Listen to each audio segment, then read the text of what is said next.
जय श्री कृष्ण दोस्तों, हर हर महादेव। शिव साधना spark channel में आपका स्वागत है।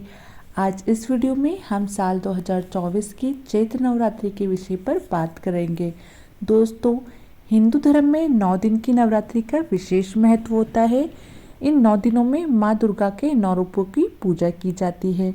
नवरात्रि साल में 4 बार आती है, जिसमें से 2 गुप्त नवरात्रि और 2 प्रत्यक्ष नवरात्रि होती है। चैत्र महीने की नवरात्रि प्रत्यक्ष नवरात्रि होती है। चैत्र मास के शुक्ल पक्ष की प्रतिपदा तिथि से चैत्र नवरात्रि प्रारंभ हो जाती है और दशमी तिथि को दुर्गा विसर्जन के साथ ही समाप्त हो जाती है। आइए दोस्तों, जानते हैं साल 2024 में चैत्र नवरात्रि कब है, कलश स्थापना का शुभ मुहूर्त क्या रहेगा और अष्टमी नवमी तिथि कब रहेगी। दोस्तों, इस बार साल 2024 में 9 अप्रैल मंगलवार से चैत्र नवरात्रि प्रारंभ होगी, जो कि 17 अप्रैल बुधवार को समाप्त हो जाएगी। नवरात्रि में मंगलवार और शनिवार के दिन मां का आगमन घोड़े पर होता है, जिसे अच्छा नहीं माना जाता है, बहुत ज़्यादा शुभ नहीं मानते। ऐसे में इस बार मां दुर्गा घोड़े पर सवार होकर धरती पर पधारेंगे। कलश स्थापना की तिथि और शुभ मुहूर्त रहेगी 9 अप्रैल मंगलवार को प्रतिपदा तिथि के दिन, जो कि सुबह 6:02 से 10:16 तक रहेगा। अगर आप इस समय कलश स्थापना ना कर पाए तो अभिजीत मुहूर्त में यानी सुबह 11:57 से दोपहर 12:48 के बीच भी कर सकते हैं। इस बार किसी भी तिथि का घटन नहीं है। 9 दिन की पूजा करने का पूरा लाभ प्राप्त होगा। अष्टमी तिथि रहेगी 16 अप्रैल मंगलवार को और नौमी तिथि रहेगी 17 अप्रैल बुधवार को। दशमी तिथि 18 अप्रैल गुरुवार को होगी।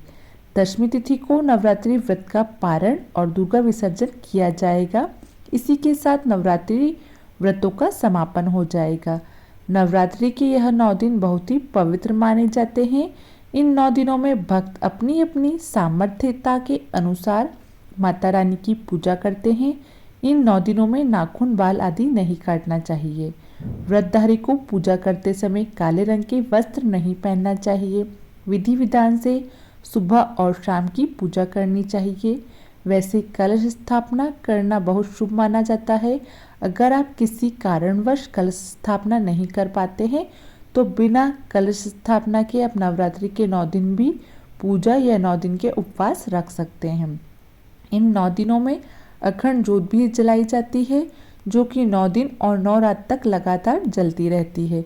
इन 9 दिनों में श्री दुर्गा चालीसा पाठ, श्री दुर्गा सप्तमी का पाठ किया जाता है।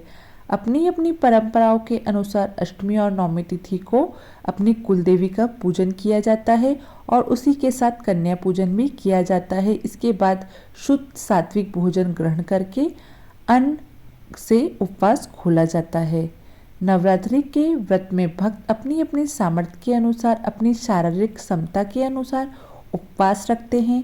जैसे कि कुछ लोग इस व्रत को केवल जल के साथ रखते हैं, कुछ लोग लौंग के जोड़ा ग्रहण करके रखते हैं, कुछ लोग एक समय फलाहार करते हैं और कुछ लोग फलाहार में सेंधा नमक से बना हुआ फलाहार जैसे आलू, लौकी, कट्टा या समा के चावल आदि ग्रहण करते हैं। मौसमी फलों को और भरपूर मात्रा में दूध जल का सेवन इस दौरान किया जा सकता है। लेकिन जो लोग व्रत भी रखना चाहते हैं लेकिन बिना अन्न के नहीं रह सकते, वह इस व्रत में एक समय शुद्ध सात्विक भोजन, जो कि सेंधा नमक से बना हो और लहसुन प्याज से रहित हो, ऐसा भोजन शाम के समय कर सकते हैं। कलश विसर्जन या दुर्गा विसर्जन नौमी तिथि के बाद ही करना चाहिए। तो 17 अप्रैल बुधवार को दोपहर 3:10 तक नौमी तिथि रहेगी, जिसके बाद दशमी तिथि प्रारंभ हो जाएगी। तो ऐसे में आप इस दिन शाम को सूर्य अस्त के पहले तक विसर्जन कर सकते हैं। आपको हमारे द्वारा बताई गई यह जानकारी अच्छी लगी तो वीडियो को लाइक, शेयर, सब्सक्राइब करें।